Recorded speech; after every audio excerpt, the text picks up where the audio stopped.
Kita berhasil punya doktrin yang kita pertentangkan satu dengan yang lain. Tapi ketika gagal membuat dunia.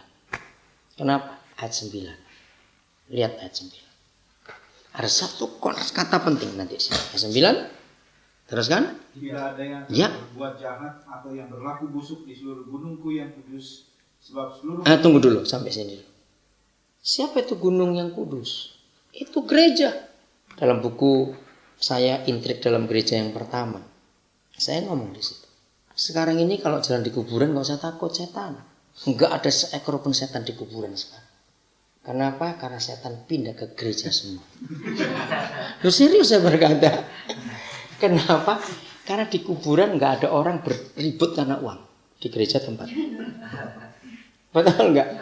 Di kuburan nggak ada orang bertengkar karena posisi dan kedudukan. Di gereja berebut dan sikut-sikutan. Jadi seharusnya kita tuh takut kalau ke gereja karena setannya banyak. Itu dalam buku saya yang pertama, Intrik dalam Gereja yang pertama. Berapa pendeta telepon saya gara-gara buku itu. Tapi kenyataan ini menyedihkan. Justru di gunung Tuhan yang kudus ada dua itu. Orang berbuat jahat dan orang berlaku busuk. Mengerikan di gereja sekarang. Tapi tidak ada kalau ada perdamaian. Nah, apa yang menyebabkan semua ini terjadi? Kata sebab. Bacakan Kevin. Sebab seluruh bumi penuh dengan pengenalan akan Tuhan. Iya. Seperti air laut yang menutupi dasar. Maaf lagi sekali, jangan marah. Kenapa saya menentang teologi habis-habisan?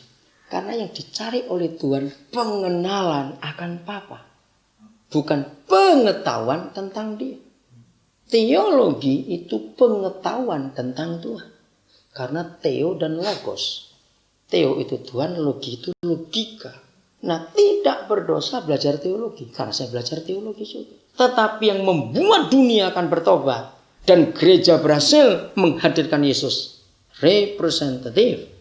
Itu kalau gereja berhasil membuat seluruh dunia mengenal Tuhan. Kita bisa belajar tentang Hitler. Mengetahui tentang dia. Bukunya ada. Kita bisa mempelajari tentang George Washington. Kita bisa mempelajari tokoh-tokoh hebat di dunia. Yang masih hidup pun kita bisa pelajari. Karena bukunya ada. Tapi mempelajari seseorang. Itu tidak akan mengenal seseorang. Karena dalam filsafat dunia. Saya pakai filsafat sekarang. Untuk bisa mengenal seseorang. Itu hanya bergaul dengan dia. Tanpa bergaul nggak mungkin orang kenal orang itu. Ya atau tidak? Nah. Sejak kitab Kejadian. Begitu Henokh disebut. Jawabannya, dia hidup bergaul dengan Tuhan. Dan di akhir kitab Wahyu, yang dekat dengan Yesus, bergaul dengan dia. Kenapa gereja nggak sadar akan hukum ini? Tapi gereja ngotot dengan teologinya. Maka itu terjadi perpecahan. Karena mempelajari tentang Tuhan, itu teologi. Semua orang belajar teologi pasti melahirkan doktrin. Tapi orang yang bergaul dengan Tuhan, itu melahirkan kebenaran. Ini beda. Ayo kita renungkan ini. Yang membuat dunia aman. Karena kita mengenal Tuhan. Dan pengenalan itu kita sampaikan kepada semua orang. Sampai seluruh bumi penuh dengan pengenalan akan Tuhan. Renungkan itu. Oke, ayat 4. Kita naik ke atas. Tetapi ia akan menghakimi orang-orang lemah dengan keadilan. Dan akan menjatuhkan keputusan terhadap orang-orang yang tertindas di negeri dengan kejujuran. Ini semua Yesus. Ia akan mengajar bumi dengan perkataannya seperti dengan tongkat. Dan dengan apa? Nafas mulutnya. Yesus akan bagaimana? Membunuh orang fasik. Mari kita gabungkan ayat ini dengan 2 Tesalonika pasal 2 ayat 8. Ya, jangan lupa kata Yesus akan membunuh orang fasik dengan nafas mulutnya. 2 Tesalonika pasal 2 ayat yang ke-8. Kita lihat ayat itu. Salah seorang silakan baca. Pada waktu itulah si pendurhaka baru akan menyatakan dirinya. Nah, ini bicara soal iblis ya pada akhir zaman. Tapi Tuhan Yesus akan membunuhnya dengan nafas mulutnya. Ya. Dan akan memusnahkannya kalau ia datang kembali. Saudara, kenapa saya ke Papua? Ayat ini yang memberikan saya pewahyuan sebenarnya ke Papua. Saya tahu dan kita semua tahu. Untuk mengakhiri semua perbuatan jahat setan, Yesus yang harus datang. Betul tidak? Karena janji. Waktu saya ingin memberitakan Injil ke seluruh dunia sampai ujung bumi. Karena itu kata yang dia sebutkan dalam Matius 24 ayat 14. Lagi sekali Matius 24 ayat 14. Dan Injil kerajaan itu harus diberitakan di seluruh dunia menjadi kesaksian bagi segala bangsa. Barulah tiba kesudahnya. Jadi kesudahnya nggak akan datang kalau Injil diberitakan sampai seluruh dunia mendengar kesaksian itu. Nggak harus jadi Kristen, tidak. Maka itu saya terus keliling untuk menyampaikan itu. Nah ternyata ada dua. Saudara perhatikan kembali ke ayat 8, 2 Tesalonika 2. Antara membunuh dan memusnahkan. Betul? Ketemu ayat itu? Nah, membunuh dan memusnahkan. Mana yang fatal dan total? Memusnahkan. Dan ada beda waktu. Membunuh dikatakan Yesusnya akan membunuh. Ya, tidak disebutkan kapan bagaimana. Tapi memusnahkan jelas. Kalau ia datang kembali. Oke. Karena ini ada dua kata kerja yang berbeda. Antara membunuh dan memusnahkan. Ya udah, kita bunuh dulu aja. Betul nggak? Kita bunuh dulu.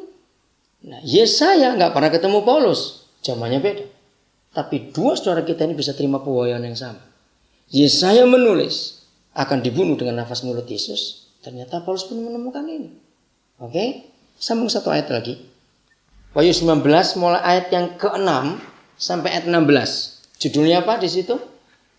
Perjamuan kawin anak domba. Nah, masih ingat hukum persatuan pernikahan? Kepala dengan apa? Suami itu kepala, istri itu tubuh. Nah, raja segala raja yang kita dengung-dengungkan. Pernahkah saudara tahu ayatnya di mana? Hanya ada satu ayat dalam Alkitab yang menyatakan. Itu di ayat yang ke-16-nya. Coba saudara baca ayat 16 sekarang. Ayat 16. Ayo. Dan pada jubahnya dan pahanya tertulis suatu nama, yaitu Raja segala raja dan Tuhan di atas segala Tuhan. Iya. Inilah satu-satunya ayat dalam seluruh Alkitab yang memberitahukan Yesus itu Raja segala raja dan Tuhan di atas segala Tuhan. Terjemahannya betul adalah gini. Dia itu rajanya raja-raja dan dia itu tuannya tuan-tuan. Itu dalam bahasa anak-anak. Untuk mempermudah pengertian kita. Nah, kapan ini terjadi? Sayang, di dalam penulisan Alkitab kita, ayat 10 dan ayat 11 dipisah, ya atau tidak? Lalu judulnya ayat 11 perikopnya apa? Firman Tuhan. Oke? Nah, ini sebetulnya nggak perlu dipisah. Ayat 10, pesta kawin selesai. Betul? Acara pesta selesai. Ayat 11 dituliskan, lalu aku melihat ada seekor kuda putih dan dia menungganginya. Yang bernama yang setia dan yang benar. Itu pasti Yesus. Jadi setelah pesta selesai, di mana-mana kalau kita diundang orang pesta kawin, ya pengantinnya pergi, kita juga pulang tamu. Terus ayat yang ke-14 itu membuat kita bingung. Baca 14. Dan semua pasukan yang di sorga mengikuti dia. Mereka menunggang kuda putih dan memakai lenan halus yang putih bersih.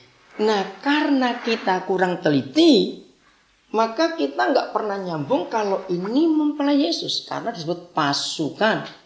Segala pasukan di surga mengikuti dia. Nah, jelas dong kalau pasukan mana bicara mempelai.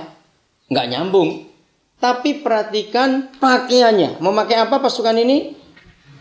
Lenan halus yang putih bersih. Baca ayat 8. Siapa yang memakai lenan halus itu? Dan kepadanya dikaruniakan supaya memakai kain lenan halus yang berkilau-kilauan dan yang putih bersih. Lenan halus itu adalah perbuatan-perbuatan yang benar dari orang-orang kudus. Nah, siapa yang dikatakan dan kepadanya dikaruniakan? Ayat 7 menyebut siapa? Ayat 7 menyebut siapa? Ayat 7.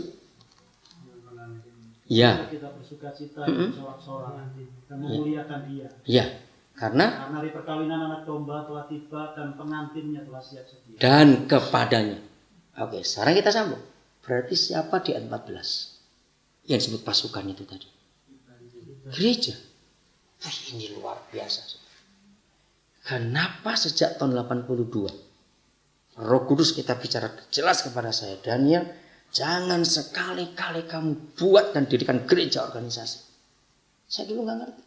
1 Desember 82 Papa bicara begitu tegas kepada saya. Dulu gereja nggak segila sekarang. ambisinya untuk buka cabang dan merekrut orang, sudah kotor sekali caranya. Lebih kotor daripada cara bisnis dunia bisnis sekarang ini. Mengerikan sekali. Sekarang saya baru tahu. Karena Bu Wahyuni